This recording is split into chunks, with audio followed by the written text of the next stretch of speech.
কি সুন্দর একা একা নিজের গাল নিজে টানছে, সবাইকে আদর করছে, বেবি বেবি করছে। তো এখানে আমরা খাচ্ছিলাম। আসসালামু আলাইকুম।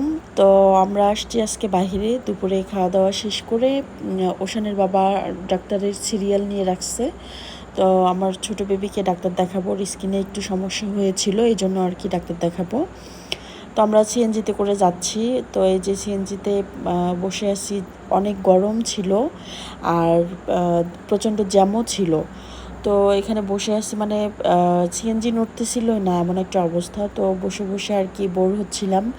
তো এই যে আমার ছেলে আদর করছে, আমাকে আদর করছে, নিজে নিজে আদর, মানে নিজেকে আদর করতেছে। তো এইভাবে দুষ্টুমি করতেছে, সে স্থির থাকতে চাচ্ছিল না। মানে একে তো গরম, তার উপর আবার এক জায়গায় স্থির থাকা, এটা আসলে বাচ্চারা পছন্দ করে না। তো এই যে সে আবার একটু করে গাড়ি চালাচ্ছে।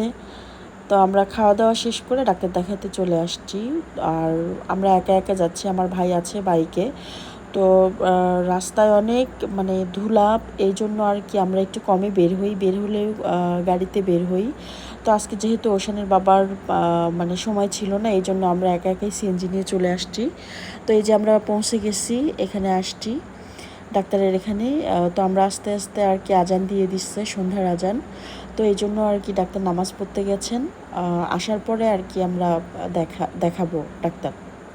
তো এখানে ওয়েটিং রুমে বসে আছি, এখানেও সে স্থির নাই, সে মানে স্থির নাই, তার বাবাকেও স্থির থাকতে দিচ্ছে না, দৌড়াদৌড়ি করাচ্ছে, এটা ধরবে ওটা ধরবে, এটা করবে ওটা করবে, মানে কি করবে না করবে। আর এইদিকে আমি আর আমার বড় ছেলে, আমরা দুজন মানে বাহিরে আসলে, বাসা থেকে যতই খেয়ে আসি না কেন, বাহিরে আসলে আমাদের ক্ষুধা লেগে যায়, খেতেই হবে একটার পর একটা।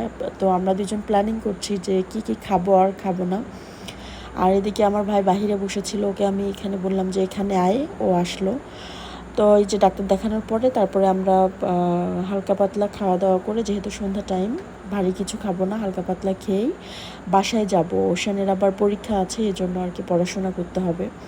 তো আমরা ডাক্তার দেখায় যে রেস্টুরেন্টে আসছি, এসেই আমার ছেলে যে টেবিলের উপর লবণ ছিল সেটা নিয়ে খেলতেছিল, ওটাই ফেলে দিচ্ছে লবণগুলো।